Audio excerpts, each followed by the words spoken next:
Assalamualaikum warahmatullahi wabarakatuh. Perkenalkan, nama saya Rika Aziza, mahasiswa Universitas Juanda semester 3 Prodi Ilmu Hukum dengan NIM E201071, merupakan mahasiswa pertukaran pelajar program MBKM antara Universitas Juanda dengan Universitas Surya Kencana.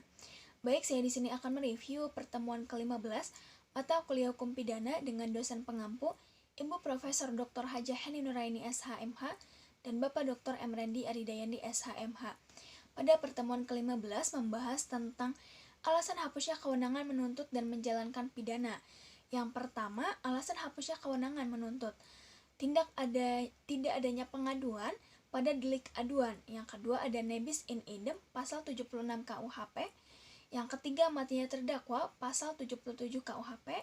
Yang keempat, daluarsa pasal 78 KUHP.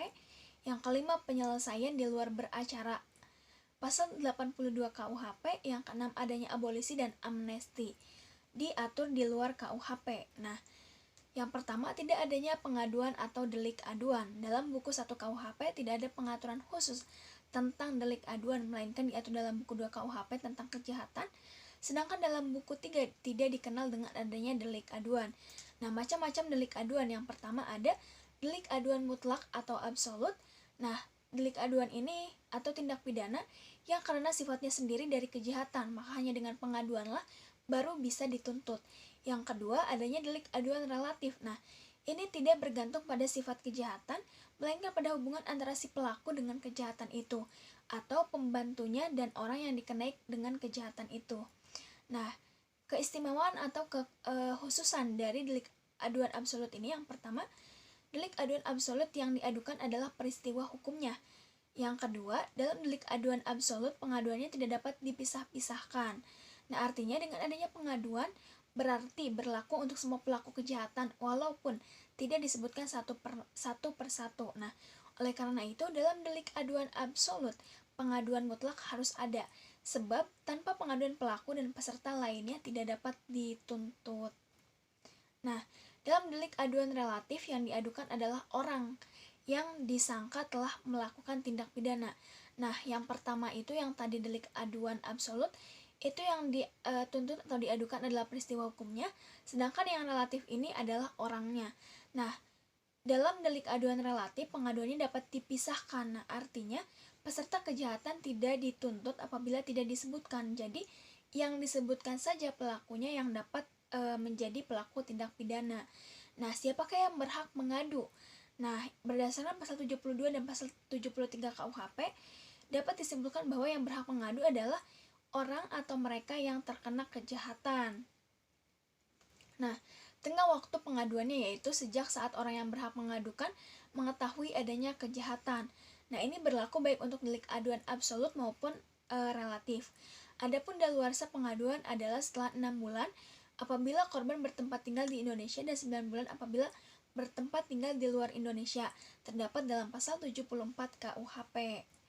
Nah, kemudian ada yang kedua yaitu nebis in idem. Nah, diatur dalam pasal 76 KUHP. Nah, yaitu yang mempunyai yang berarti tidak atau jangan dua kali yang sama. Nah, dasar atau rasio dari asas ini adalah yang pertama untuk menjaga martabat atau wibawa pengadilan, yang kedua untuk kepastian hukum bagi terdakwa yang telah mendapat keputusan hakim. Nah, syarat-syarat dari nebis idem yaitu yang pertama ada putusan hakim mempunyai kekuatan hukum tetap, yang kedua putusan yang dijatuhkan berlaku untuk orang yang sama, yang ketiga perbuatan yang dituntut kedua kali adalah sama dengan yang pertama pernah diputus. Nah, yang ketiga matinya terdakwa terdapat dalam pasal 77 KUHP. Nah, kewenangan menuntut pidana menjadi hapus dengan matinya terdakwa. Hal ini didasarkan karena subjek hukum pidana hanyalah orang, sehingga yang dapat mempertanggungjawabkan suatu perbuatan yang berupa tindak pidana hanyalah pelakunya, dan jika pelakunya tidak ada maka hapuslah. Nah, yang keempat ada daluarsa atau fair jaring, terdapat dalam pasal 78 KUHP. Alasan diberlakukannya daluarsa adalah karena sangat mempengaruhi daya berlakunya penuntutan, sehingga yang pertama memperlemah ingatan terhadap gangguan atas ketertiban yang telah dilakukan. Yang kedua, menyulitkan pembuktian karena memperkecil kemungkinan akan berhasilnya penuntutan. Nah, jadi maksud dari daluarsa atau tenggang waktu ini adalah untuk memberikan kepastian dan ketertiban hukum, terutama untuk penuntut umum dan terdakwa. Nah, yang selanjutnya yaitu batas waktu daluarsa. Menurut pasal 78 KUHP yaitu untuk semua kejahatan dan pelanggaran yang dilakukan dengan percetakan adalah 1 tahun. Untuk kejahatan yang ancamannya hukuman denda, kurungan atau pidana penjara paling lambat 3 tahun, daluarsanya adalah 6 tahun. Untuk kejahatan ancaman hukumannya pidana penjara lebih dari 3 tahun, daluarsanya sesudah 12 tahun. Nah, sedangkan untuk kejahatan yang diancam pidana mati untuk seumur hidup, daluarsanya adalah sesudah 18 tahun. Nah, alasan atau dasar pertimbangan dari waktu daluarsa adalah tersangka atau terdakwa melarikan diri. Yang kedua, ingatan orang terhadap kejahatan-kejahatan yang lebih berat akan lama hilangnya. Yang ketiga, kemungkinan untuk memperoleh barang bukti semakin berkurang. Yang keempat, memberikan rasa kepastian hukum terhadap masyarakat. Nah, penentuan tenggang daluarsa diatur dalam pasal 79 KUHP dihitung pada hari sesudah perbuatan dilakukan. Kemudian ada penangguhan dan penghentian daluarsa. Nah, ini sementara waktu tenggang daluarsanya apabila penundaan dicabut maka tenggang waktu berjalan lagi dan waktu sebelum penundaan tetap dihitung. Ini terdapat dalam pasal 81 KUHP. Nah, tindakan penangguhan dan penghentian daluarsa ini terjadi karena adanya perselisihan yang sifatnya bukan hukum pidana tetapi dapat mempengaruhi putusan hakim pidana. Nah, misalnya dalam kasus telionat atau penggelapan tanah pasal 385 KUHP.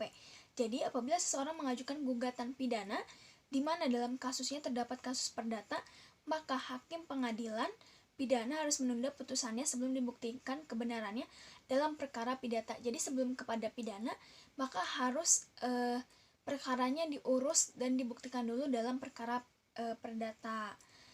Seperti itu. Nah, yang kelima ada penyelesaian di luar beracara. Nah, hal ini hanya berlaku untuk perkara pelanggaran saja, yaitu yang pertama terhadap perkara-perkara pelanggaran yang diancam denda saja. Yang kedua, maksimum denda harus dibayar. Yang ketiga, diperlukan kuasa dari pejabat yang ditunjuk undang-undang. Nah, ini sifatnya sukarela dan harus inisiatif terdakwa sendiri. Tidak berlaku untuk tersangka yang berumur di bawah 16 tahun atau anak-anak. Nah, selain AFKOF atau yang tadi sifatnya sukarela ini, ada juga lembaga seeking atau denda damai yang berlaku terhadap pelanggaran dalam TPE dan TP fiskal. Nah, asas ini merupakan kewenangan JPU dengan dasar asas opportunity atau demi kepentingan umum, seperti itu. Ya, ada abolisi dan amnesti. Nah, abolisi sendiri yaitu meniadakan wewenang dari jaksa untuk menuntut hukuman. Sedangkan amnesti yaitu wewenang yang lebih luas untuk meniadakan wewenang menuntut dan menjalankan eksekusi baik sebelum ataupun sesudah eksekusi. Nah, apa bedanya amnesti dan abolisi? Bedanya hanyalah abolisi menggugurkan penuntutan pelaku terhadap mereka yang belum dihukum. Nah, sedangkan amnesti menghentikan penuntutan dan menjalankan pidana atau semua akibat hukum sebelum dan sesudah tuntutan dihapuskan. Nah, dalam memberikan abolisi dan amnesti, presiden diberi kuasa undang-undang, artinya presiden tidak perlu meminta persetujuan DPR. Nah, selanjutnya alasan gugurnya hak untuk melaksanakan hukuman dalam KUHP. Yang pertama, matinya terpidana terdapat dalam pasal 83. Yang kedua, daluarsa terdapat dalam pasal 84 sampai 85. Dan di luar KUHP ada amnesti dan grasi. Nah, grasi sendiri adalah menghapuskan hukuman yang telah dijatuhkan oleh hakim, baik untuk sebagian atau seluruhnya atau merubah hukuman yang berlainan sifatnya.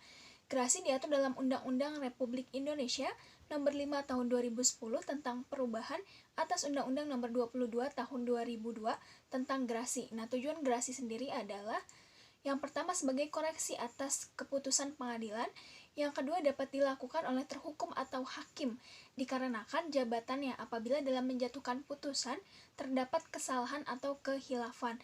Nah, yang dimaksud dengan kesalahan di sini adalah apabila hakim salah menerapkan atau menafsirkan peraturan terhadap suatu tindak pidana, sehingga akibatnya dalam penerapan sanksi pun salah.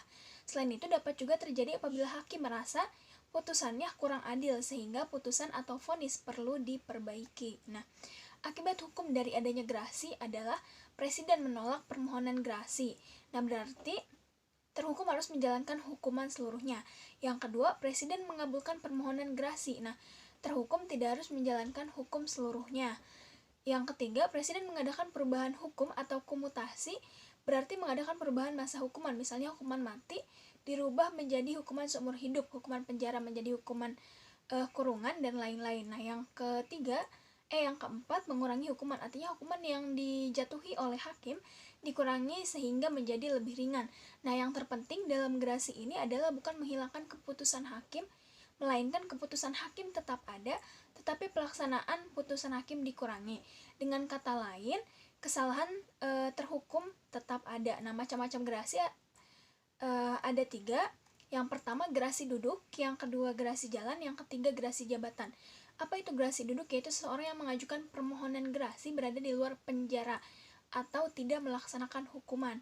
Sedangkan gerasi jalan yaitu seseorang yang mengajukan gerasi sambil tetap melaksanakan hukuman di penjara atau menjalani pidana. Yang ketiga gerasi jabatan, yaitu permohonan gerasi diajukan oleh pejabat yang berwenang, oleh hakim atau yang lainnya karena merasa ada putusan yang dianggap merugikan terhadap terhukum. Nah, perbedaan antara gerasi dengan amnesti dan abolisi. Gerasi masalah yang menghapuskan atau meringankan hukuman, amnesti masalah yang menghapuskan tuntunan dan hukuman, abolisi yang menghapuskan tuntutan. Nah, gerasi ditujukan kepada orangnya atau yang terhukum, sedangkan amnesti dan abolisi terhadap perbuatannya atau tindak pidananya. Gerasi diberikan setelah ada putusan dari hakim yang mempunyai kekuatan hukum tetap, sedangkan amnesti dapat diberikan sebelum dan sesudah adanya vonis atau keputusan sudah dijatuhi. Nah, tetapi abolisi sebelum adanya keputusan. Nah, dengan gerasi kesalahannya pelaku atau terhukum tetap ada, sedangkan abolisi dan amnesti dianggap tidak ada kesalahan, seperti bayi yang baru lahir atau tidak punya dosa sama sekali.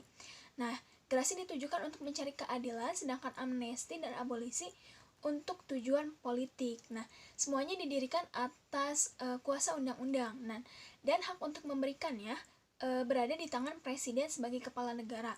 Dan semuanya tidak diatur dalam KUHP atau di luar KUHP.